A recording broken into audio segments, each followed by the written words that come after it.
umupira wahinduwe neza na Ganijuru Elia usanga Tony Kitoga nawe awukira mu rushundura. Pase Ganijuru imbere za Mario kirajyamo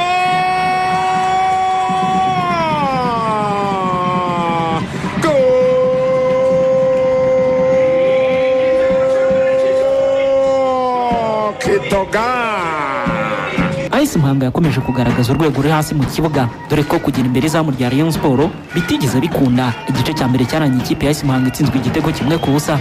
Igice cya kabiri Rayon Sport yaje n'ubundi ikomeza kurusha ikipe ya AS Muhanga.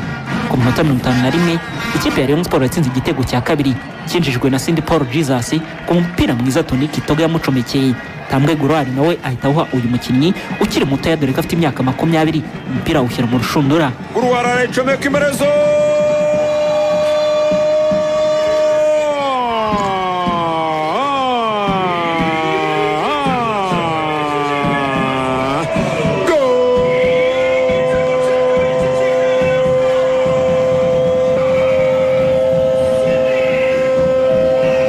Cindy Paul Jesus Leoni. Ikipe ya Bruno Ferry yakomeje kurusha ikipe ya Gatera Musa. Umukino warangiye ekipe ya Rayon Sport itsinze ibitego biri ku busa. Nyuma y'uyu mukino abakunzi n'abirasi ba Rayon Sport nga PFC yitegera Rayon Sport kuri Super Coupe. Urabona ikipe koko ifite morali, ni ikipe ubona ko turi mu myitozo twitegura derby.